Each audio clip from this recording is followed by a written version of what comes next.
बिस्मिल्लाहिर्रहमानिर्रहीम। J.Inspired से मैं हूँ इकबाल जंजुआ। बलूचिस्तान की बहादुर बेटी मारंग बलोच को सलाम। पाकिस्तान के निज़ाम के जिस्म पर जो गंदे चीथड़े इमरान खान से बच गए थे, वो बलोच की शेर बहादुर डॉक्टर मारंग बलोच ने उतार फेंके।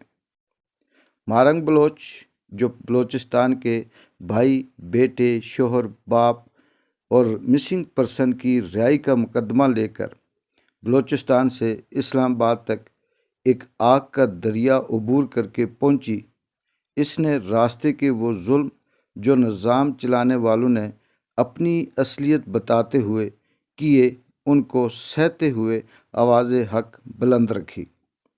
इनके ऊपर जुल्म की इंतहा उस वक्त की गई जब इस्लामाबाद की हदूद में दाखिल होते ही रात के ठंडे पहर बच्चों पर, औरतों पर, बेगुनाह ख़वातीन पर और निहत्ते दूध पीते मासूम बच्चों पर पानी के टैंक उल्टा दिए, वाटर कैनन से उनके ऊपर दरिया बहा दिए। फिर भी उनसे जब ये काम उनकी आग ठंडी न हुई तो फिर गिरफ्तार करना शुरू किया, मगर वो हौसले न हारे। मारंग बलोच अपनी हिम्मत हौसले के साथ अपनी ख़वातीन के काफ़िले को लेकर आगे बढ़ती रही।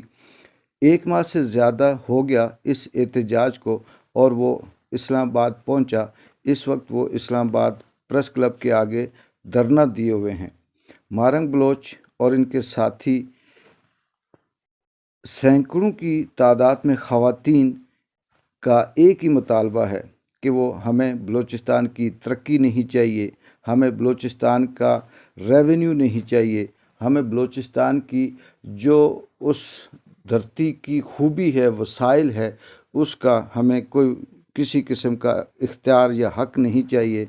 मगर इस मुल्क में हमें अगर कुछ चाहिए तो अपने प्यारों की इतला चाहिए, रिहाई चाहिए, जो कई सालों से लापता हैं, जो उठाए जाते हैं फिर उनकी कोई इतला नहीं मिलती। मारंग बलोच का ये मुतालबा है कि हमें सिर्फ ये बताया जाए कि हमारे भाई, बेटे, शोहर और हमारे मर्द, हमारी ख़वातीन जो मिसिंग की जाती हैं, उनके ऊपर क्या इल्ज़ाम होता है। अगर वो दहशतगर्द हैं तो उन्हें अदालत में पेश करके उनके ख़िलाफ़ केस चलाए जाएं, लेकिन इस इंसाफ को देने के बजाय इस मुल्क की फ़रौनियत निज़ाम ने उनको इंसाफ देने के बजाय गिरफ़्तार करना शुरू किया, इंडिया का एजेंट कहकर इल्ज़ाम लगाया। मारंग बलोच ने हिम्मत न हारी और वो अपनी आवाज़ हक को बुलंद किए हुए है। मारंग बलोच से सहाफ़ियों ने गुफ्तगू की और सहाफ़ियों ने जब इंटरव्यू लिए तो मारंग बलोच ने इस निज़ाम की मेहरबानियों को मज़ीद नंगा करते हुए बताया कि बलूचिस्तान में कातिल, चोर, डाकू को हुकूमत दी जाती है ताकि वो कोई हक और सच की बात न कर सकें। कातिलों को हमारे ऊपर मुसल्लत किया जाता है ताकि उनको ब्लैकमेल करके खामोश रखा जा सके। हमारे ऊपर मिसिंग पर्सन के जो मिसिंग पर्सन हैं उनके ऊपर कोई आवाज़ न उठा सके। मारंग बलोच के प्रेस क्लब इस्लामाबाद में बैठने से ये भी हुआ कि निज़ाम के अंदर से जो बुराइयां थी, खामियां थी, वो भी बेनकाब की। मगर मारंग बलोच का एक ही मुतालबा है कि हमारे प्यारों को रिहा किया जाए, उन्हें सामने लाया जाए। उन पर जो इल्ज़ाम हैं उन अगर साबित नहीं होता तो उन्हें छोड़ा जाए, और अगर वो मुजरिम हैं या उनके ऊपर जुर्म साबित होता है, जो दहशतगर्दी का इल्ज़ाम लगाया जाता है, तो फिर उनको सज़ा दी जाए, लेकिन इस तरह से गायब करके हमारे साथ जुल्म न किया जाए। मारंग बलोच ने ये भी बताया कि ये क्यों किया जाता है। ये इसलिए किया जाता है कि बलूचिस्तान के वसाइल पे कब्ज़ा किया जाए, इसकी तरक्की की बात करने वालों की आवाज़ बंद की जाए।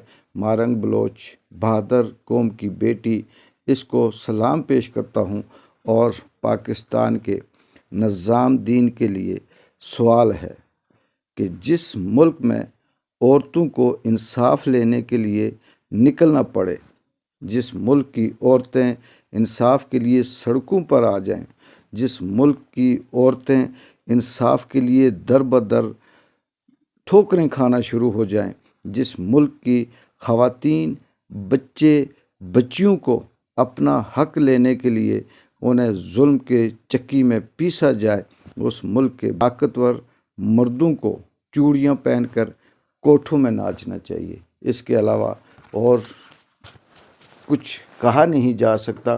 افسوس کیا جا سکتا ہے کہ یہ پاکستان، اسلامی جمہوریہ پاکستان، جس میں کہیں بھی امید کی کرن نظر نہیں آتی، جس میں ظلم ہی ظلم ہے، جس میں مفاد ہی مفاد ہے، جس میں میر جعفر اور میر صادقوں کی بھرمار ہے، جس کے اندر حق و سچ بات کرنے والوں کو کبھی عرش شریف بنا دیا جاتا ہے، کبھی عمران ریاض بنایا جاتا ہے، اور کبھی مارنگ بلوچ جیسی بہادر خاتون ڈاکٹر، جس کا مستقبل جو اس ملک کے لیے پڑھی، جو اس ملک کے لیے خدمت کرنا چاہتی تھی، آج وہ انصاف کے لیے در بدر کی ٹھوکریں کھا رہی ہے، اور بلوچستان سے اٹھ کر اس سردی کے طوفان میں اسلام آباد میں بے چھت بے سر و سامان اپنے ساتھ سینکڑوں بچوں اور خواتین کو لے کر بیٹھی ہوئی ہے، اور ہمارے کاکڑ صاحب، ہمارے نظام دین صاحب اپنی عیاشیوں میں، اپنے گرم بستروں میں اپنی زندگی کو انجوائے کرتے ہوئے ان کو کبھی دہشت گرد کہتے ہیں، کبھی انڈیا کا ایجنٹ کہتے ہیں، کبھی ان پہ جھوٹ بولتے ہیں، کبھی ان کے نام پہ سیاست کرتے ہیں۔ ایسے نظام دین پہ صرف 3 حروف ہو سکتے ہیں۔ ایک بار جنجو کو اجازت دیں۔ اللہ حافظ۔